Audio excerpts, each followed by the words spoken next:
Okay. Okay, I'll call the order of the Sparks City Council meeting for March 26th, 2018 with a roll call, please. Council members Abbott, Here. Lawson, Here. Smith, Here? Bybee, Here. Dare, Here. City Attorney Adams, Here. City Manager Driscoll. Here. We have a quorum, thank you. Okay, if you'll all stand, please, for our invocation speaker, Pastor Pete Vosler from Crosswinds Assembly of God Church. Pete, good to see you. Thank you. It's a great day to be a citizen of Sparks, huh? Yes. Yes, sir. Lord, we are so grateful for this city and all the stuff, I don't know what else to say, that's going on in it. Good stuff and then some bad stuff. We're not grateful for that. But we know that you have good things in store for us. Bless the city council. Bless our enforcement of the law here in this place. Thank you for our fire department, our chief. Thank you for the great citizens, and I pray your blessing upon this meeting, and we are grateful that this city even lets us talk to you. In your mighty name, amen. Amen. Thanks, Pastor. Meant to say big chief. If you remain standing for the Pledge of Allegiance, Miss Bybee, would you lead us, please? Absolutely. Please join me in the pledge. I pledge allegiance to the flag of the United States of America and to the republic for which it stands, one nation, under God, indivisible, with liberty and justice for all.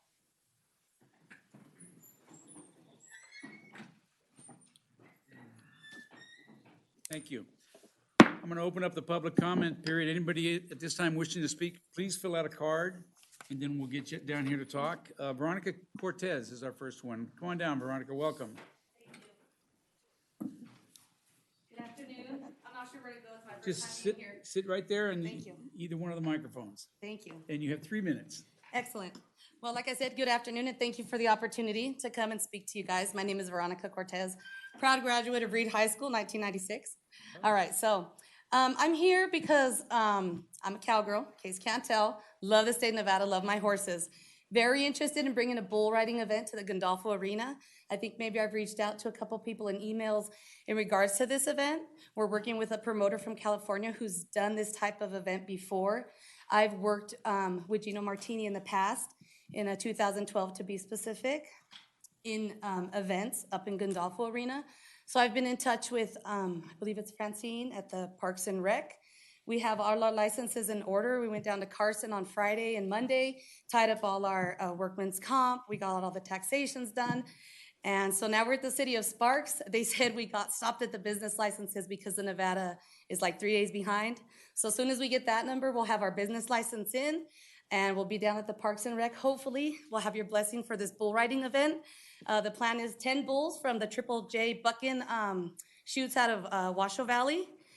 We have been in contact with the police department, with Pete Krall over there, the fire department, Chris McCubbins, Clifford Humphreys from the environmental. So we've touched bases with the REMS and all the necessary outlets, and we hope that we will, like I said, be able to go forward with this. We got kind of behind on our delays on submittal dates because the size of our event, we thought we just needed to go through the Reno Rodeo Association. We learned later that we had to go through the City of Sparks, which has a little bit different requirements. So we're well aware of that, and we want to go ahead with this. So we hope if we can't make the April 22nd deadline, we're looking at May 13th, a Mother's Day event. Come out, very family friendly. The promoter, like I said, just got an apartment here in Sparks, is now looking to purchase a home in Sparks. So he's brought his business to Sparks. We hope to bring more business to the Sparks area and up to the Gandolfo Arena. I expressed to him that I barrel race up there. Not very good or fast, but I still do it for fun. But there is some bathrooms up there that we haven't been able to use for the past years.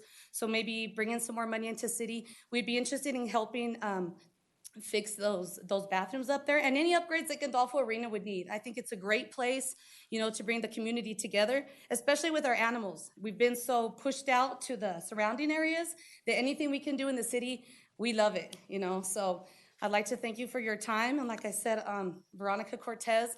Monroe Enterprises would be the name that we're submitting all the business paperwork under. So after this, we're probably gonna head over to the Parks and Rec, talk to Francine, and I think I made it under my 3 minutes. Thank you. Veronica, you just need a little more enthusiasm. next time. Yeah. All right. Stay in touch with Parks and Rec. Thank you so much. Thank you for your time. Veronica, you know too, that we leased that to the Reno Rodeo. Yeah, and that's when we put in our application. We put so it's gonna be 6 events throughout the season. They said June, we can't use it. Right. So we're looking at Hidden Valley Arena. I know it's Reno, but it's kind of the closest one. So but we're still in works of that. If not, maybe we can work some type of other event out, bringing it to Spark since we already have the permits, even if it's not bull riding, just to bring the community together in June for something. So, yeah, you gotta work through them on that, on the improvements too. Of course. They So, they okay. have the improvements, although they have to submit them to us. But good luck. Thank you. Thank you Thanks, for your Veronica. time. Thank you. Thank you. Okay, next speaker is Garth, and I'm sorry, I can't read your last name here, Garth, so you can tell us when you get down here. Come on down. Elliot, okay. Thanks for letting me sit. You bet. Yeah, for the record, Garth Elliott. I'm not currently a Parks, but I am Washoe County. Have been since my family started the only 7-Eleven on Green Bay way back when in the 60s. We ran it for many years. I learned to work as a ute at $1.25 an hour there. The reason you're seeing me today is a good thing. You don't see me very often over here because you're doing things right. The only thing I've seen from you lately is Gino's knee, but don't worry about that. That's a Facebook issue. And I don't particularly like cows. I like to eat cows. So let's get that over with. And I see some of you on a monthly basis. I'm on different groups with Don. I'm on a great senior group to try to do something for the seniors. But I'm here bugging you today instead of, usually I bug the Washoe County guys because they seem like they need the most help. And apparently Sam doesn't do it quite well, so I gotta kind of help Mr. Dene. I'm here for what's gonna go on your agenda item 11.1. You've already done one issue with it and it's gone through once. It's gonna go through again today for final. And that is the approximately 70 acres there on the end of Highland Ranch and Pyramid. That's just outside of the Sun Valley Hydrographic Basin. I'm on the Sun Valley Water District Board, and that's where I became familiar with this project. I drive that often, and it is a very congested corner, and it grieves me to see anything more, but I'm a realist. I realize that we have to accept a little bit of development to get to the future. And I remember when Pyramid was barely 2 lanes through there, and there was the only homes out there were the Opio Ranch, and that was it. And the farther on Harris thing, and that was it in that whole valley. Boy, has that come a long way since then. If we could only imagine what it would end up. But any further congestion is going to be, obviously, I'm going to take with a grimace because it is going to be problematic for those of us that drive it often. And we really, and I'm talking to the choir here because you guys know this. We don't need any more retail. It's a blessing, and of course, it comes with development. We need housing. We need cheap housing. My kid's trying to rent a place in North Valleys. Basically, it's a little mobile home on a pile of rocks for $1,250 a month. Well, that's bad. He's borrowing money from me to make his rent. That's gonna have to come to a stop here pretty quick. But it really affects our seniors. That's something that Donald, Council Member Abbott and I talk about once a month. We come face to face with what's happening to our seniors, and it's bad. Thank you for your time. Thank you, Garth. Okay, anybody else in the audience wishing to speak at this time? Seeing none, I'll close public comment and bring it back to the council. Move on to number 5, the agenda, approval of the agenda. Anybody want to take anything out? Looking for a motion? Mr. Abbott, Move to approve. we have a motion? What? Actually, I'm asking if we can take the ALS portion out of that and move it to next to the next city council meeting. Okay, yeah. That's when we can have them come, so Seven- officially. 7.3. 7.3. Okay, I'm fine with that. okay. So we have a motion. Looking for a second, Mr. Lawson? Second. We have a motion and a second. Any further discussion? Seeing none, please vote. Passes unanimously. Okay, minutes, consideration, discussion, and possible approval of the minutes of the Sparks City Council Budget Workshop of February 26th and the regular Sparks City Council meeting of March 12th, 2018. Mr. Dare. I move to approve both the council budget workshop and our regular Spark City Council, as mentioned. Okay, we have a motion. Looking for a second. Ms. Bybee? Second? Okay, we have a motion and a second. Is there any further discussion? Seeing none, please vote. Passes unanimously. Okay. Number 7, announcements, presentations, recognition items, and items of special interest. The first one up is 7.1, proclamation for Fair Housing Month. George, you going to do that? Come on down. Sure. We're going to do something different today when we take a picture with the proclamation. The whole council go down and have a picture, okay? Take a picture with Christopher. Hi, George. The mic's not on, George. Hit the button on the bottom. Okay, this is George. George Graham, George. Housing Specialist, City of Sparks. I'm sorry, We were guys. wondering who you were. And I have our consultant and partner, community partner with Silver State Fair Housing Council with me today for the proclamation of Fair Housing Month, which is April, but we wanted to do prior. So why don't we do the proclamation and then you can give us a little talk. Okay, How's that? okay, well, yes, Got that? thanks. And I'll go ahead and read this to you guys. This says, whereas April 2018 marks the 50th anniversary of Title VIII of the Civil Rights Act of 1968, the Federal Fair Housing Act, which provides equal opportunity for all Americans in the sale, rental, and financing of housing, and prohibits discrimination on the basis of race, color, religion, sex, national origin. And whereas the Fair Housing Amendments Act of 1988 added familial status and handicap to those classes protected by Title VIII, and added strong new rights, remedies, monetary penalties, and judicial and administrative enforcement procedures. And whereas Nevada state law also prohibits discrimination, the basis of ancestry, sexual orientation, and gender identity or expression.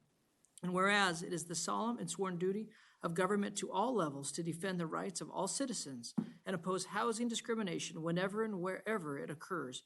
And whereas illegal barriers to equal opportunity in housing, no matter how subtle, that diminish the rights of some of our citizens, diminish the rules of all.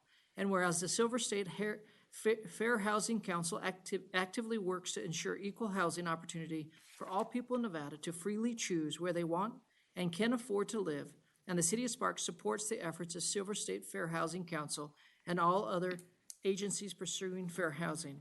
Now, therefore, I, Christopher Dare, representing Mayor Gino Martini, proclaim April 2018 as Fair Housing Month.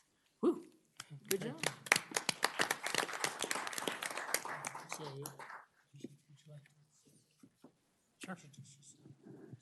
Well, thank you. Can you hear me now? My name is Roberto Ortiz, and I'm the Director of Programs for Silver State Fair Housing Council. Thank you for everyone in this committee, in this council, to give us an opportunity to speak briefly about Silver State Fair Housing Council. We have one of the longest working relationship with city jurisdictions, especially with City of Sparks. We go back to, my goodness, we've been around for over 25 years, so we can say about 20 years working with City of Sparks. And lately with definitely George working on this. So it's a great partnership, and we appreciate the work that you provide us in order to make sure that our citizens of Sparks have the information about fair housing. One of the programs that we have been doing this for now 22 years is a annual fair housing poster contest, in which the kids in our communities get to draw a place without housing discrimination. And then the winners, they become part of our annual calendar. So I have some calendars for you to take along. And also I would like to invite you to our Fair Housing Awards reception, which is April 17.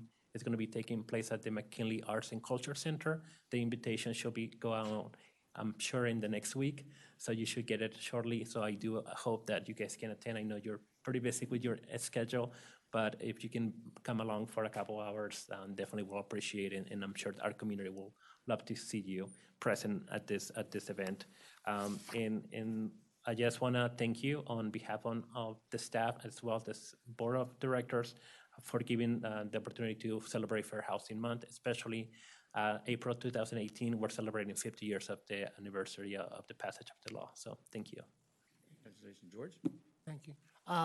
No, I'd just like to say it's been a long partnership with Silver State Fair Housing, and it's been a joy. And it's also one of the activities required through CDBG, and it's been a very good partnership. I appreciate your assistance, your support.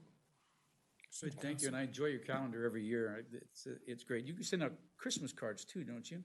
We had some invitations cards as Yeah, well. Yeah, or green cards. right. Okay, thank you. Thank you.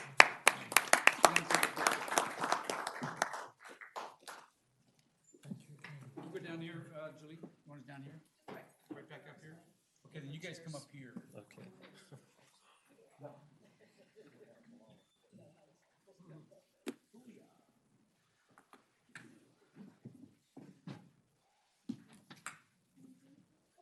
George. George, you gotta come too. Come on right there. You're on the middle. We need George up here. He always likes to. Come on, George. One of the consultants. Well, you're very important here. Come on in. Stand in front of me, George. I can still see over you. Okay,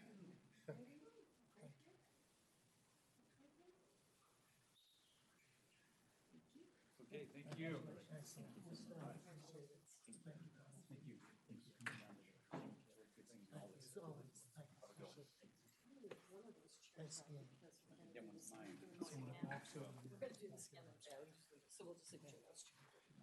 Yeah, we're gonna do it again here. So. Okay, 7.2 proclamation for National Donate Life Month. Come on down. Donuts for life? No, not donuts for life. That's Ed. No. Missed lunch. Yeah. Okay, go ahead. Let me go ahead and read it? Sure. Okay. Okay, I'll go ahead and read the proclamation first, and then you can introduce yourself and talk, tell us about yourself and your group. Whereas nearly 600 individuals in Nevada are currently on the National Organ Transplant waiting list, and 22 patients die each day due to the shortage of donated organs. Whereas Donor Network West serves as a federally designated organ procurement organization in Northern Nevada since 1987 and works in close partnerships with families, doctors, nurses, and coroners in Northern Nevada hospitals to connect donors to recipient. Whereas organ and tissue are life-giving acts recognized worldwide as expressions of compassion to those in need that save thousands of lives each year. Whereas a single individual's donation of the heart, lungs, liver, kidneys, pancreas, and small intestine can save up to 8 lives. Donation of tissue can save and heal the lives of up to 75 others. Whereas the spirit of giving and decision to donate are not restricted by age or medical condition, and over 1 million Nevadans have signed up with the state-authorized Nevada Donor Registry to ensure their wishes to be organ and tissue donors are honored. Whereas Nevada residents can sign up with the Nevada Donor Registry when applying for or renewing their driver's license or ID cards at the Nevada Department of Motor Vehicles. Now therefore I, Charlene Bybee, on behalf of Mayor Gino Martini, declare April 2018 as National Donate Life Month in the city of Sparks, and in doing so, we encourage all Nevadans to check yes when applying for or renewing their driver's license or ID, or by signing up at thedonornetworkwest.org.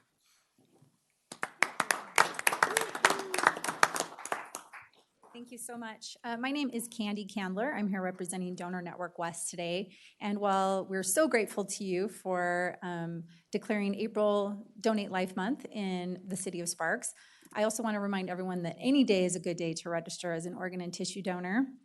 And perhaps more importantly, have that conversation with your loved ones and share your wishes, learn what their wishes are when it comes to organ and tissue donation and other final wishes that you may have. I do have a few events to share with you, and hopefully you will be able to join us. One of which is the April 12th lighting of the Believe sign in downtown Reno. The Believe statue located in Reno City Plaza is going to be lit in blue and green, which are the signature colors of Donate Life. It will be at 7 p.m. until 8:30 p.m., again on April 12th. The other thing I'd like to remind you about is April 13th, which is National Blue and Green Day. So we encourage all members of Reno, Sparks, Nevada to wear blue and green in recognition of Donate Life Month. And I also have Donate Life pins for each of you as well. So I'm hopeful that you wouldn't mind wearing those throughout the month of April and anytime throughout the year. Was that April 13th for the blue and green? Yes, April 13th is National Wear Blue and Green Day, and April 12th is the lighting of the Believe sign. So we can remind people that evening to wear blue and green the following day. Candy, I know that when you get a driver's license renewed, you can check the donor box. What if somebody doesn't do it and then decides to do it 6 months later or a year later or whatever it happens? What can they do? Absolutely. So no one likes going back to the DMV. It's not anyone's most favorite place to be. And so someone can register online. They can go to donatelifenevada.org. And at that location, they can also choose to exclude certain things. So at the DMV, when you check yes to organ and tissue donation, you're checking yes to everything, including research.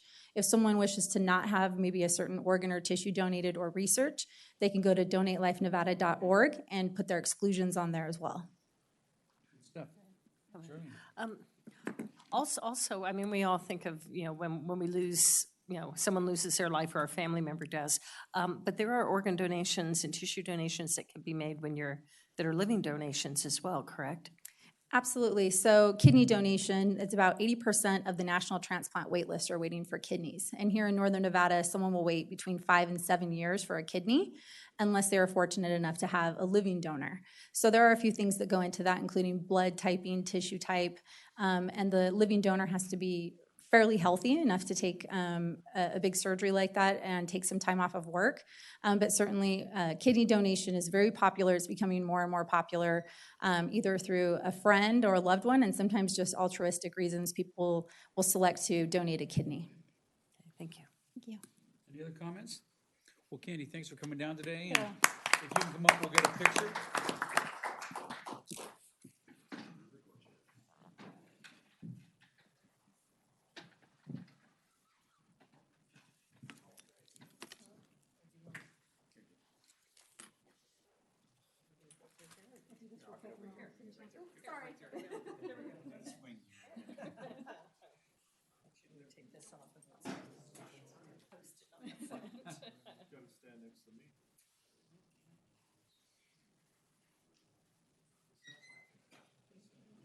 Thank you. so much.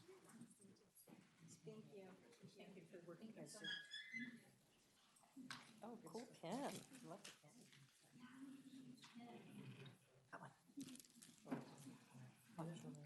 That one. Yeah, perfect. Thank you. Yeah. Thanks. Tip your chair guy. Thank you, Candy. Thank you.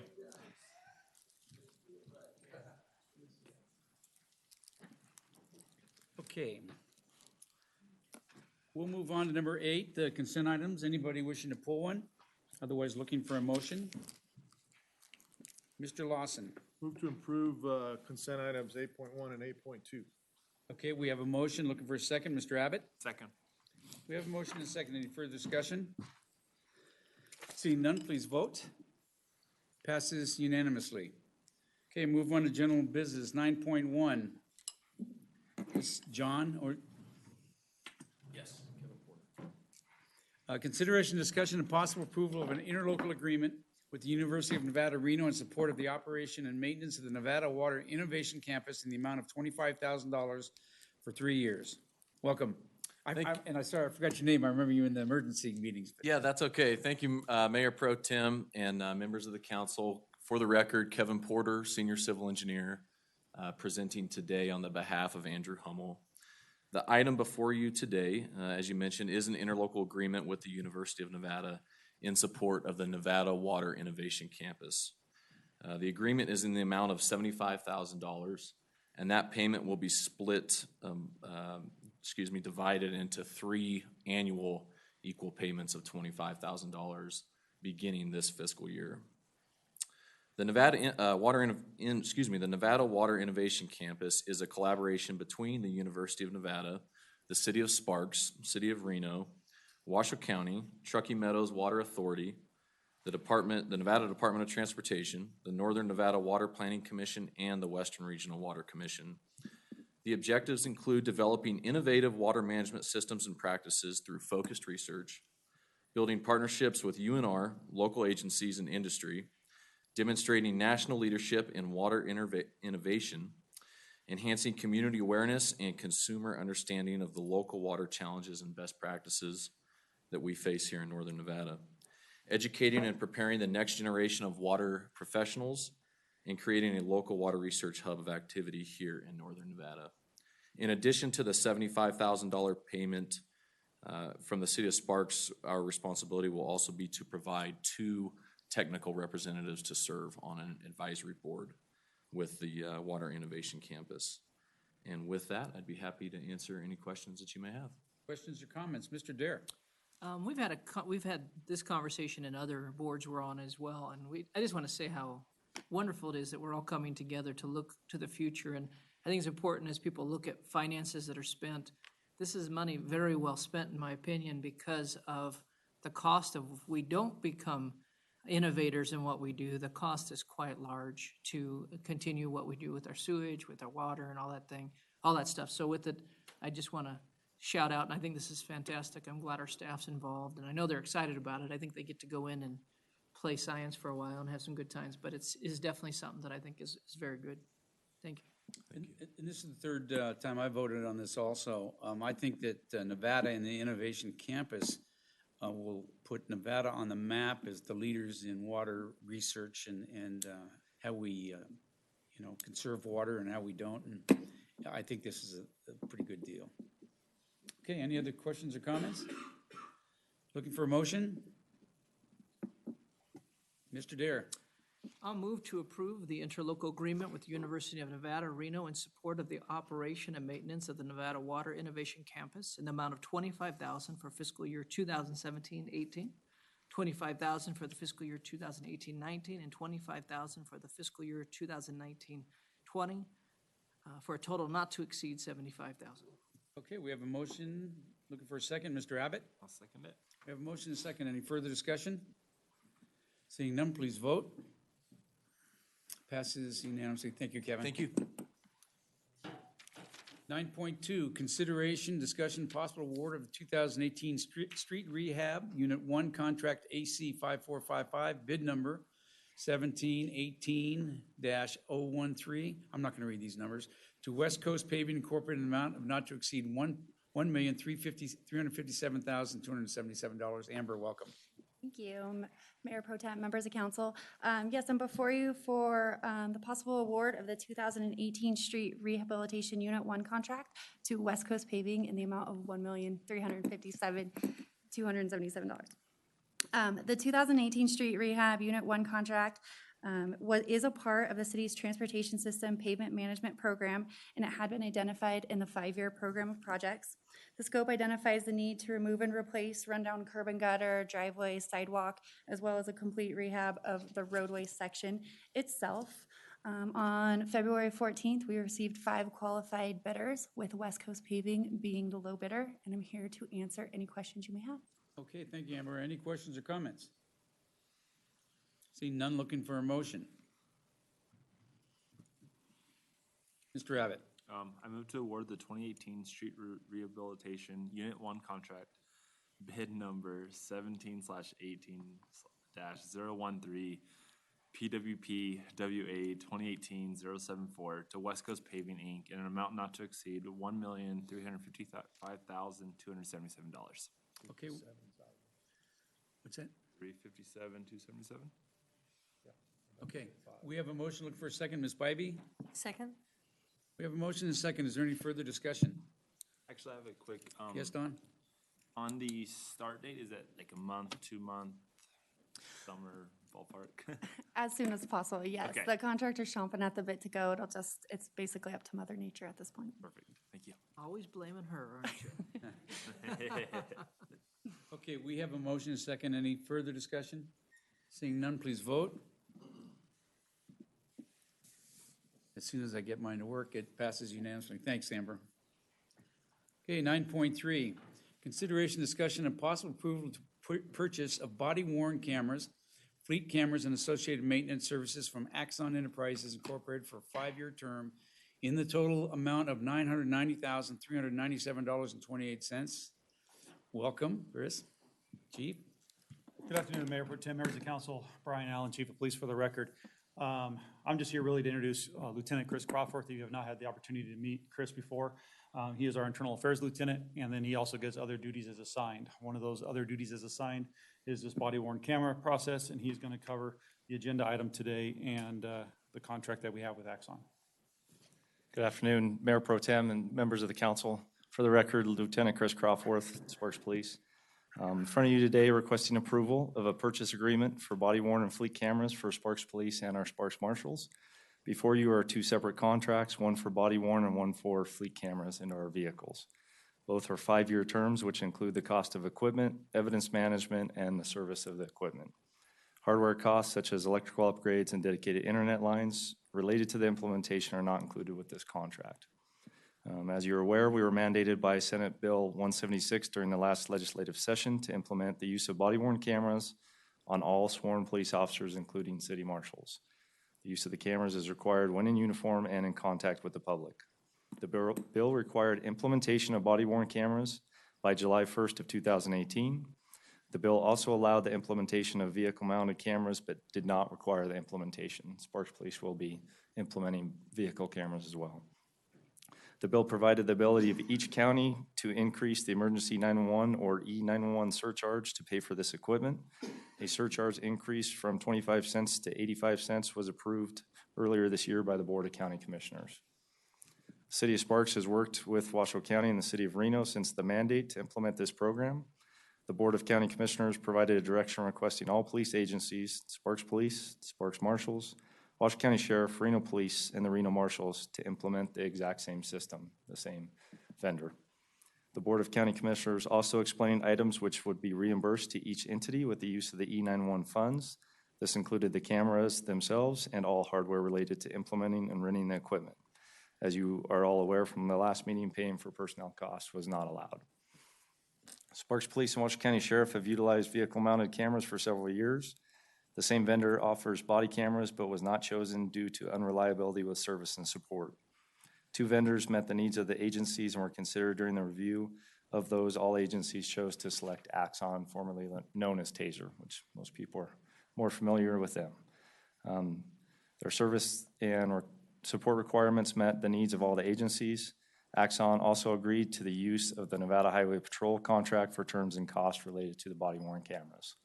Sparks Police will receive body-worn cameras in May, pending approval today of this year, and will implement them to all uniformed officers by June. The City of Sparks, City of Reno, and Washoe County each requested a first-year cost of $50,000 or less for this body-worn camera specifically, which was approved by Axon. We also requested approval from the E911 committee to use reserves from that surcharge fund to pay for the first-year cost, which was approved 2 weeks ago. Fleet and hardware costs will be requested during the next fiscal year.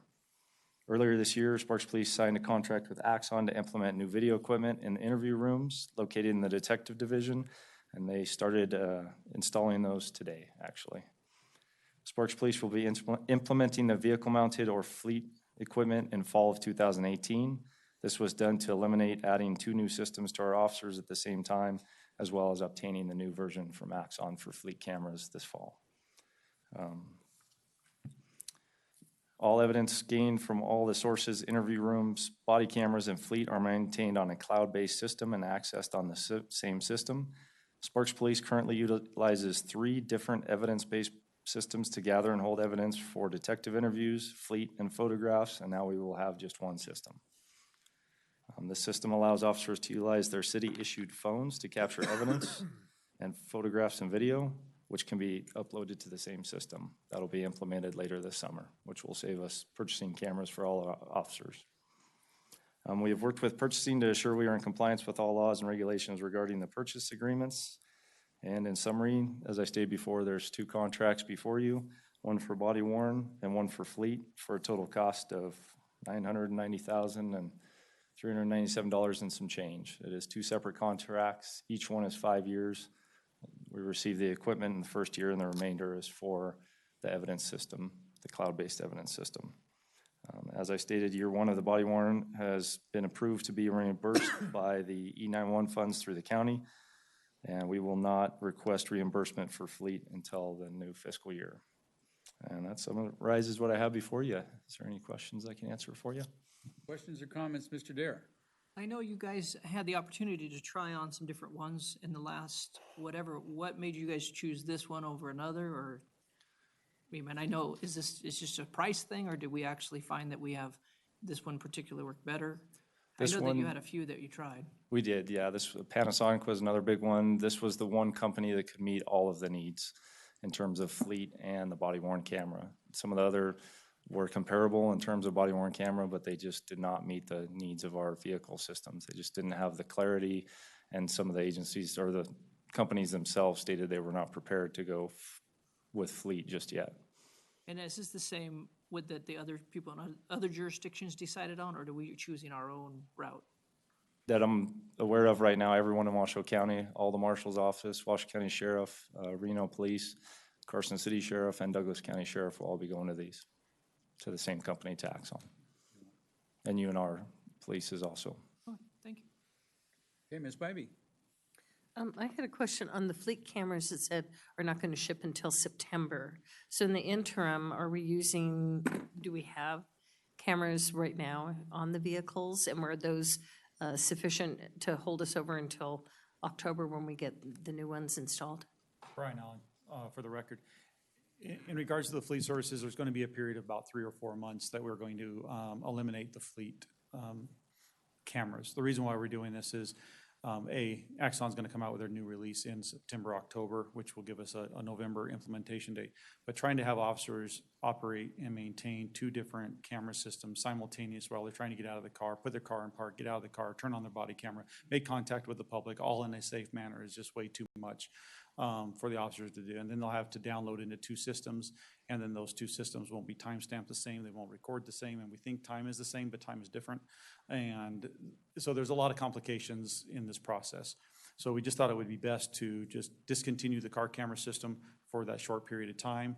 That'll give the officers an opportunity to get familiar with the body-worn cameras, and then reintroduce the Axon version of the fleet services camera when they come out with their new release. So when we do get the new Axon fleet cameras, are those automatically integrated with the body cam? So there's not what you talked about, all of the, everything that an officer has to do is an automatic system that's set up for both of them to do recording? Yes, absolutely.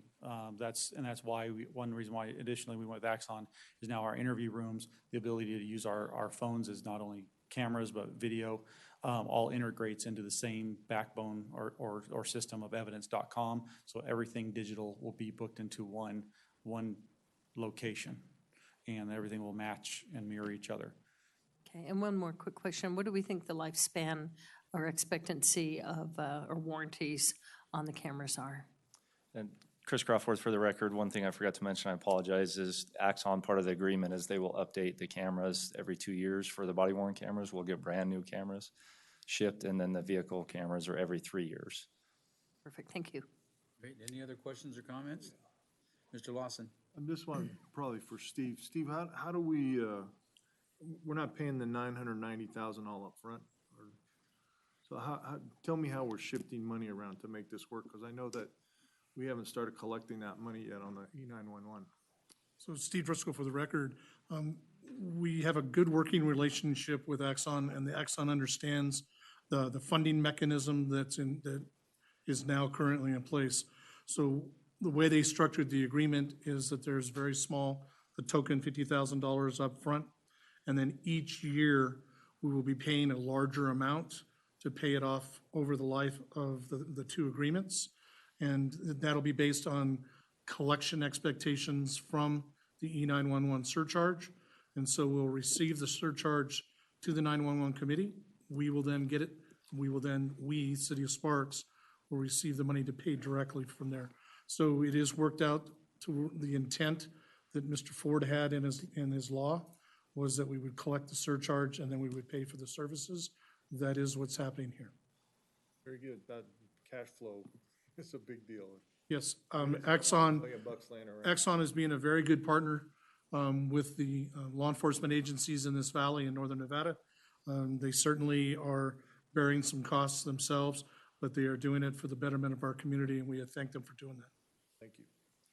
You know, for me, I didn't realize that we were taking care of the marshals also. It makes sense, but it just didn't dawn on me. Aren't they work for the court, don't they? Chris Crawford, for the record, they do work for the court, but it was actually stated in the bill that any city-sanctioned marshal's office would be required to wear that. And just seeing as there's 6 of them, it's easier for us to do the big package. We have marshals. Does Reno have marshals and the county have marshals? They're all the same. The city of Reno has their own marshal's department as well. Okay. All right. Mr. Dare. One question I have, and it's just big on my brain with all of the cyber portions of what's going on, is are we doing anything with some extra protection for the digital things that we're collecting to make sure that all of what we're collecting is safe? I don't know if that's something we've thought about. I know I brought it up in some different meetings, but I do want to continue to put out there how important it is. It seems like every day in the media, that's all we keep hearing is people are stealing data and this and that. And so for us, maybe it's not an area that's particular to this, but I do think it's something we need to think about. Brian Allen, your chief for the record. In that storage, Axon has worked with the Department of Justice, and all of the cloud storage is not your typical cloud storage that is taking place. It is all vetted through the Department of Justice. It's all NCIC compliant, and it's been approved through the Department of Justice. So all this video into the Axon cloud storage actually meets those thresholds for the protection of the agencies and the people that we will be videotaping.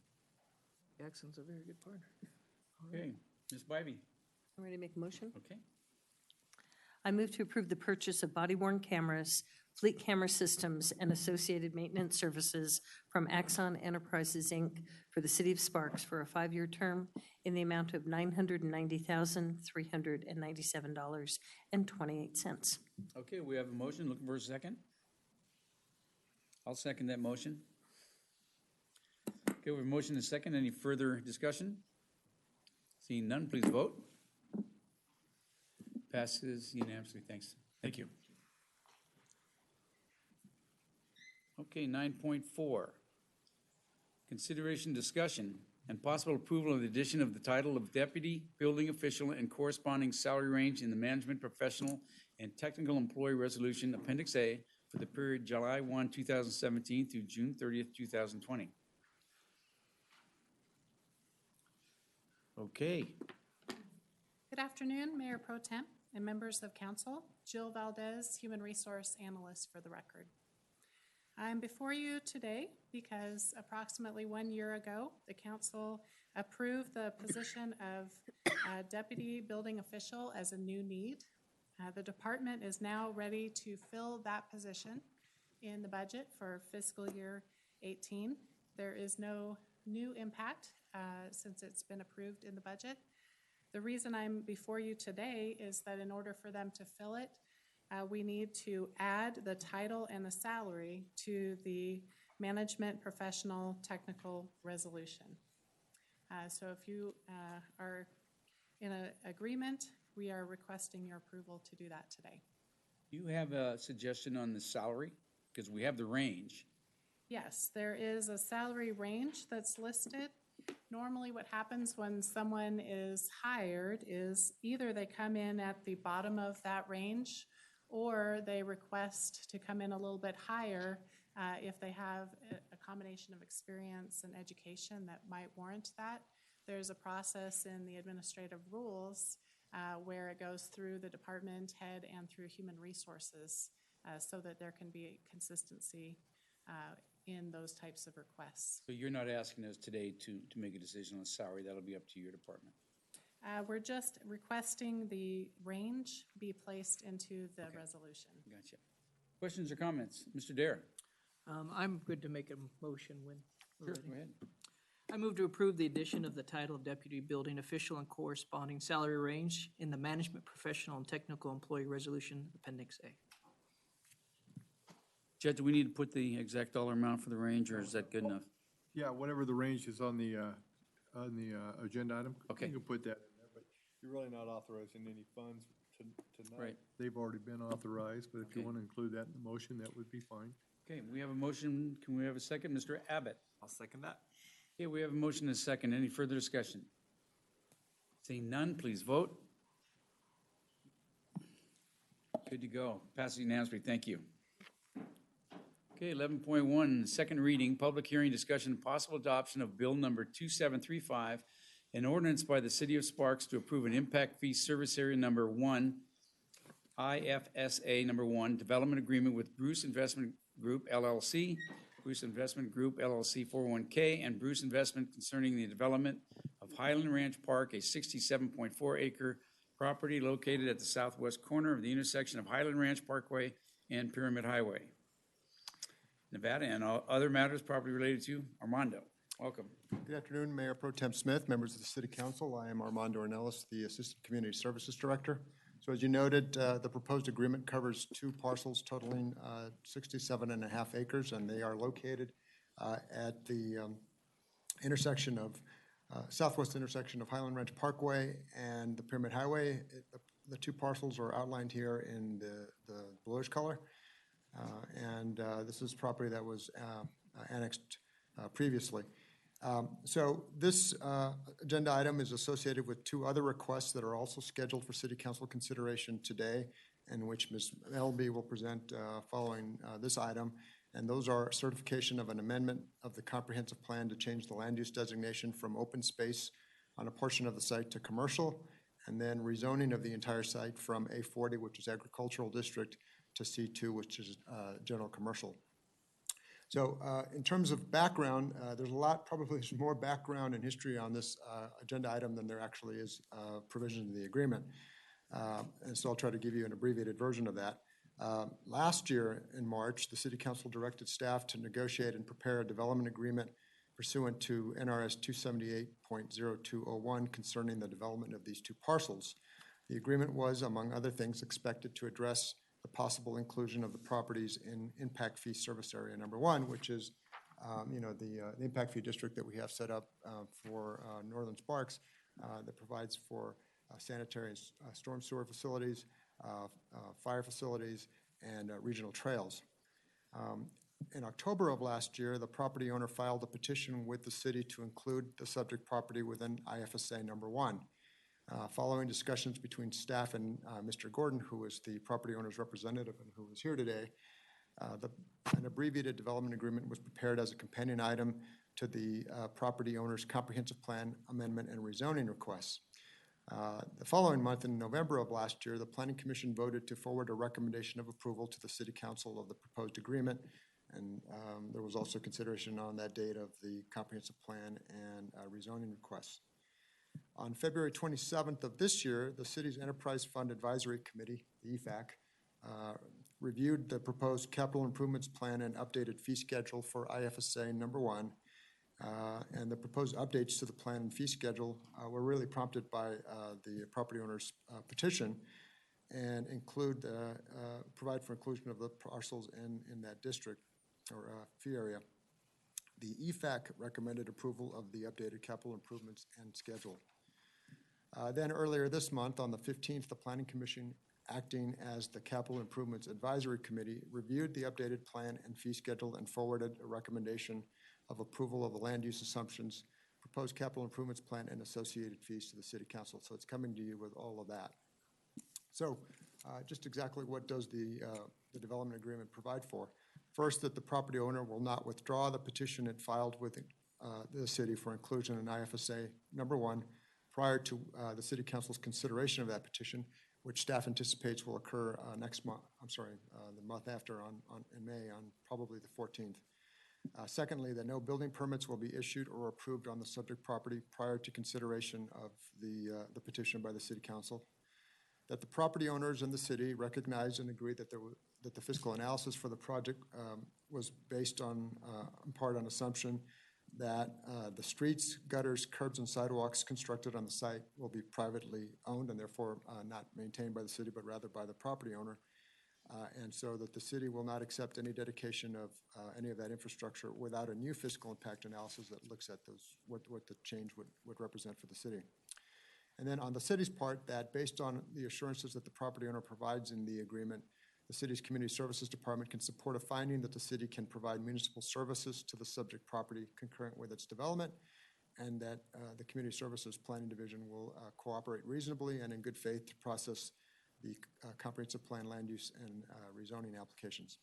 So per the zoning code, the city council may approve a development agreement if it is consistent with the comprehensive plan and otherwise consistent with Nevada or federal law. So staff and the Planning Commission view the proposed agreement as consistent with the comprehensive plan because it serves as the basis for satisfying the concurrency requirement for the comp plan and rezoning approvals. In other words, there's a mechanism here, a plan, and a way to pay for the infrastructure that the project would need. The approval of the development agreement would help address two policies in the comprehensive plan. First is policy MG5, which is what the city council is obligated to do when it reviews master plan amendments for sites over 5 acres. And then secondly, policy CF1, which basically states that when reviewing new development, the city will not approve an application unless city services can be provided at acceptable levels. So for these reasons, the Planning Commission recommended that the City Council adopt Bill number 2735, approving the Impact Fee Service Area number 1 development agreement. So that concludes my presentation, and I'll do my best to address any questions you may have. Okay, questions or comments? Ms. Bybee.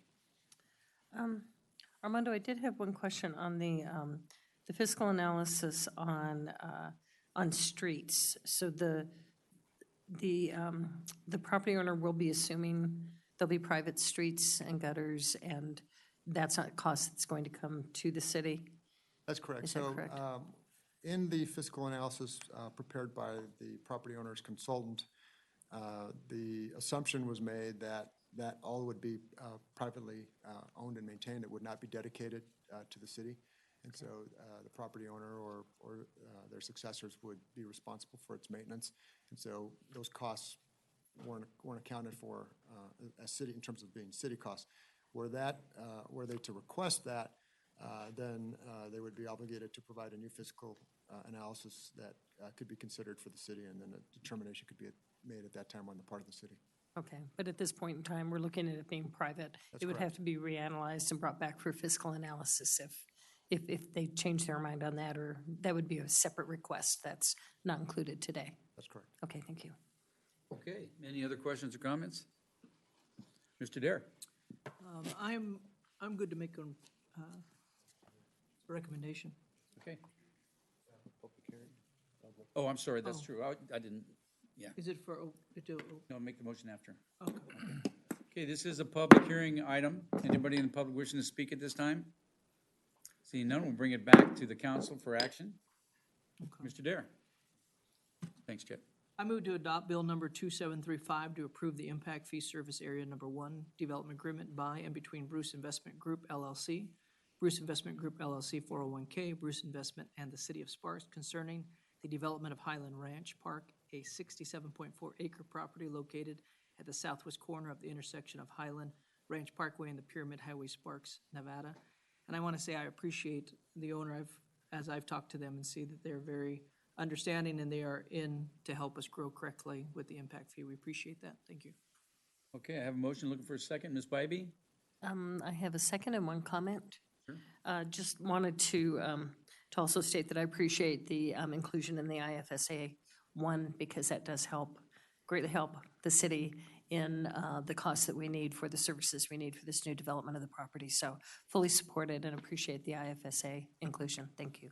Okay, we have a motion and a second. Any further discussion? Seeing none, please vote.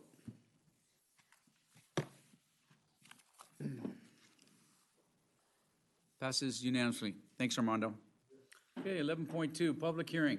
Discussion and possible certification of a comprehensive plan amendment to change the land use designation from open space to commercial on a portion of the site approximately 67.4 acres in size and located at 500 Highland Ranch Parkway, Sparks, NV, PC N17-0035.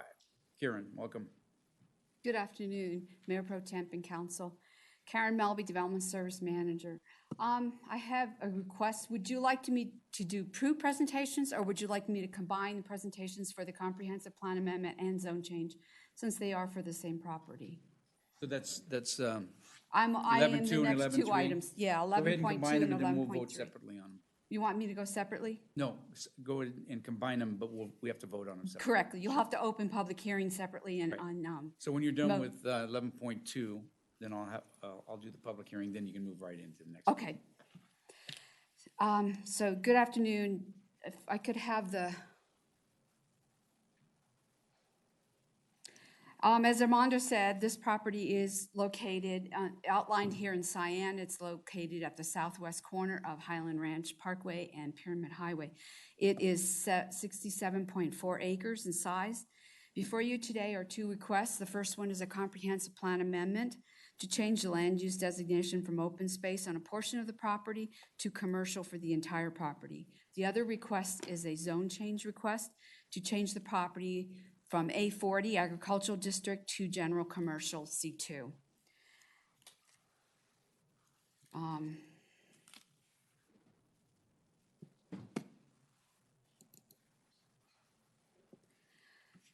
The applicant representative submitted a development agreement, which you just reviewed, and was approved previously. The first request is the comprehensive plan amendment. The property is designated on the Sparks land use map as 14 acres of commercial, which you can see is this orange color, and 53 acres of open space. This is the existing land use that's on our map right now. What they're requesting is to designate the entire property as commercial. The second request before you today is the zone change. Oops. When the property was annexed into the city of Sparks, it came in as A40, which is agricultural. This is the existing zoning, and what they're requesting is to change the existing zoning to C2, or general commercial. In my staff report is a table comparing the uses permitted in A40 to C2. I'm not going to cover that unless you have specific questions on that today. In reviewing the, I think I'll go back to the vicinity map. In reviewing the comprehensive plan amendment findings, the first one is a conformance with the regional plan. The properties are within the city of Sparks portion of the TMSA, and which meets goal 1.1. A slope analysis will be required to define the developable areas before any development can occur on the property, complying with goals 2.3 and Sparks Municipal Section 20.04.011. The proposed development agreement stipulates that the site will be incorporated into ISFA number 1 prior to the development, any development on this site, allowing the staff to address concurrency with the development and complying with goal 3.5. On January 24th, 2018, the Truckee Meadows Regional Planning Commission found that the comprehensive plan amendment is in conformance with the regional plan. Finding CP2, which is the implementation of the Sparks Comprehensive Plan. Approval of the comprehensive plan amendment and rezoning requests supports goals MG1 and MG2 by adding land for non-residential land uses. Policy MG5 requires a fiscal impact analysis, which the applicant submitted and submitted a letter on July 14, 2017, which was an update to that analysis. The fiscal impact analysis assumes that all streets, gutters, and curbs and sidewalks will be privately owned, as Armando stated. With the inclusion of these parcels into ISFA number 1, the development of the site will contribute to the construction of the fire station to serve the area, storm drainage, sewer, and park improvements. Its staff's and Planning Commission's view that the requested comprehensive plan amendment supports goals MG5 and policies CF1. The required slope analysis and any development will determine the total area that can be disturbed, which complies with policies RC22 and RC23. Addressing finding CP3, which is compatibility with the surrounding land uses. The Highland Ranch Park parcels are located on the western side of Pyramid Highway. To the east of Pyramid Highway is the Kylie Ranch North Planned Development. Within this development is approximately 157 acres of commercial lands, which at this point, none of these lands have been developed. To the north and west are vacant lands with steep slopes. The proposed commercial land uses of the subject property would be compatible with the surrounding land uses.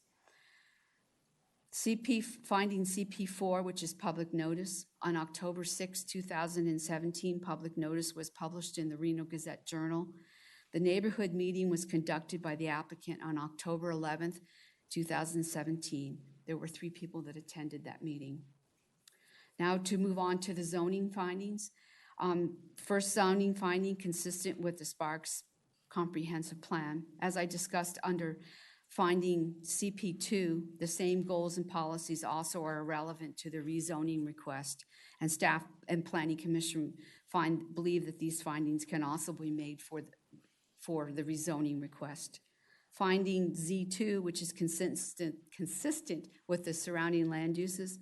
Again, as discussed under finding CP3, the surrounding land uses and zoning, staff and Planning Commission believe that the zone change request is consistent with the surrounding land uses. And the last finding for zoning is public notice. The Planning Commission and City Council function as a public hearing for this item. There were 46 neighborhood notices that were mailed out to the property owners within 750 feet of this. A notice was published in the Reno Gazette Journal on October 6, 2017 for the rezoning request. That does conclude my presentation, and I'd be happy to answer any questions. Okay, questions or comments on 11.2? Seeing none, I'll open up the public. Anybody in the public wishing to speak at this time? Seeing none, I'll bring it back to the council, and we can go ahead and vote on this since we're already that far. So, Ms. Bybee. Ready for a motion? Sure. I move to certify the comprehensive plan amendment to change the land use designation from open space to commercial on a portion of a site approximately 67.4 acres in size and located at 500 Highland Ranch Parkway, Sparks, Nevada, based on findings CP1 through CP4 as set forth in the staff report. Okay, we have a motion looking for a second. Mr. Dare. I second that. Okay, we have a motion and a second. Is there any further discussion? Seeing none, please vote. Do we have a second for the rezoning? Did we? This is for 11.2. Yeah, we have a second. Mr. Dare. Good enough. Thank you, sir. Okay. Okay, no further discussion. Please vote. It passes unanimously. Okay, Karen, 11.3. Let me get back. Did both of them. You read both of them already? Mhm. Oh, I guess I better catch up. 11.3 was the zoning. Okay. You just have to open it for public comment. You have to open it for public comment and Okay. make a motion. Okay. Okay, 11.3, I'll open up the public. Anybody in the audience wishing to speak? Garrett, you want to say something? Seeing none, I'll bring it back to the council for action. Looking for a motion or any further discussion?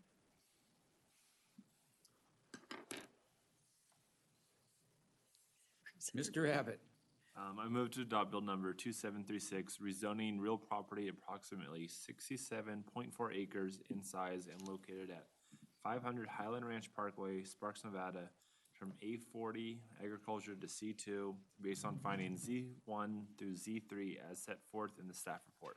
Okay, we have a motion. Looking for a second. Mr. Dare. I second that. Okay, we have a motion and a second. Any further discussion? Seeing none, please vote. Did you do public comment? Yeah. Okay, it passes unanimously. Thank you. Okay, moving on to comments. Comments from the public. Anybody in the public wishing to speak at this time? Bill. Bill, come on down. Welcome. Did you get a card filled out, Bill? No, but I will fill Okay. it out. I didn't expect to talk. Okay. Anyway. Mr. Mayor Pro Tem, and City Council.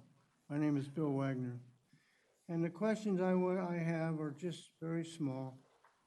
9.3, which has to do with the cameras. Can the police officers turn them off? They can. And why would they? Well, we don't normally answer them, but they turn them on when they come in contact. That's when they're on. Okay. Yeah, They for instance, when can- they come into my office, they might want to talk about an attorney-client issue or something, they always turn them off. Okay, so they can turn them off, Absolutely. even in a scene or whatever. No, if they're in contact with a member of the public or somebody else, they turn them on. They leave them on. Okay, they gotta keep them on, okay. Mr. Manager?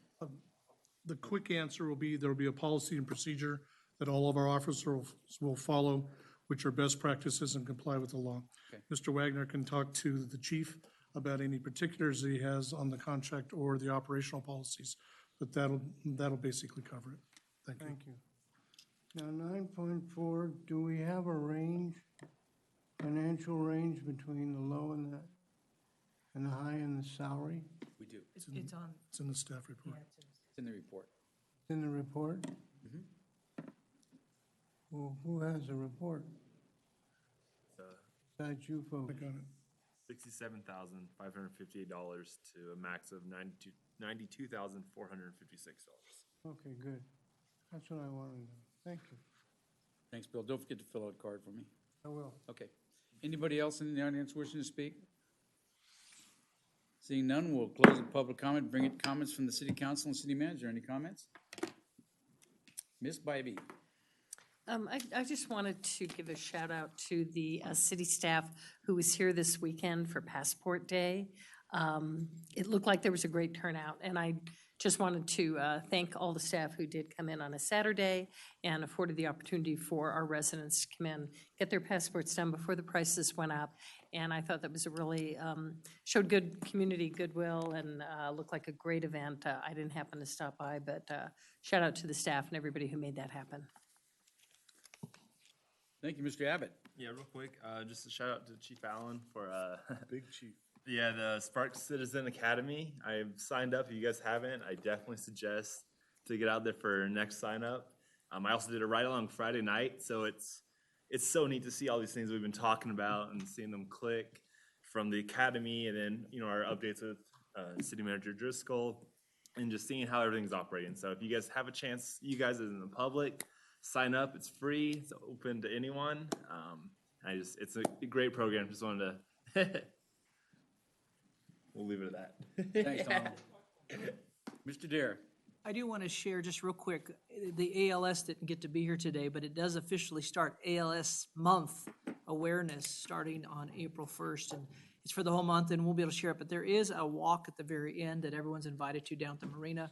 And if you don't know what Lou Gehrig's disease is, it's very debilitating, and I'm honored to help serve that. And so just something that's happening right here in the heart of Sparks at the marina on May 5th. Thank you, Mr. Dare. Any other comments, Mr. City Manager? If I might, I wasn't going to, but I'll jump in. Just for the council, Ms. Bybee brought up the passport day. We did process 163 passports in about between 6 and 6.5 hours. There were people waiting an hour and a half before it was there. The staff was very well organized, processed very quickly. We were able to get things through. It is quite a service. There's a lot of folks that were trying to get in front of the new raised fees. And so your staff was very well organized. We didn't get a chance to do it last weekend, the weekend before because of the snow, but they were able to reschedule, and it was very popular. Our community relations manager did a wonderful job of making sure that got out. We did have coverage from the news media, but most of how it was heard was through social media, which is what we've been really pushing on. So it was a concerted effort by your administrative services staff, led by Mr. Kreutz, and the team at Community Services, along with Miss Julie Dooley. So they did a great job. I did stop by, and actually I didn't stay around very long because I was getting in the way, because they were working so well and so quickly. So thank you for noticing. Okay, any other comments? Okay, seeing none, without objection, we are adjourned. Call to order the Sparks Redevelopment Agency meeting of Monday, March 26th with a roll call. Chairperson Bybee, Here? agency members Abbott, Here. Lawson. Here. Smith, Here? Martini, absent. Vice Chair Dare. Here. Agency Attorney Adams, Here. Chief Administrative Officer Driscoll. Here. We have a quorum. Thank you. Thank you. Moving to item 3, public comment. Do I have any public comment?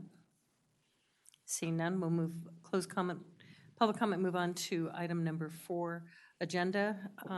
Approval of the agenda. Do I have a motion for approval? Would approve? Motion from member Dare. Do I have a second? Second. Agency member Lawson.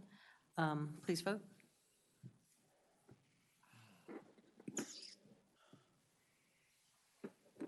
Motion carries unanimously. Item 5.1, consideration, discussion, possible approval of the minutes of the Sparks Redevelopment Agency meeting of February 26, 2018. Do I have any corrections or additions or motion to approve? Move to approve. Motion by Agency Member Smith. Do I have a second? Second. Second by Agency Member Dare. Please vote. Motion carries unanimously. Item 6.1, business items, report of claims and bills approved for payment and appropriation transfers for the period February 8th, 2018 through March 7th, 2018. Do I have a motion for approval? To approve? Second. Motion by Member Lawson, second by Member Abbott. Please vote. Motion carries unanimously. Item number 7.1, comments from the public. Any comments from the public? Seeing none, we'll close comments from the public. Do I have comments from the agency or Chief Administrative Officer? I have one. Agency Member Dare? I just got to go down to Victorian Square just last night and had dinner down there, and it's looking good. I saw the new grass, and I saw some different things going on down there. It's awesome. It's looking really good down there. So. I didn't know we had a dispensary down there. Okay. Any other comments from Mr. Driscoll? Do you have anything to add? Okay. Seeing no other comments, this meeting is adjourned.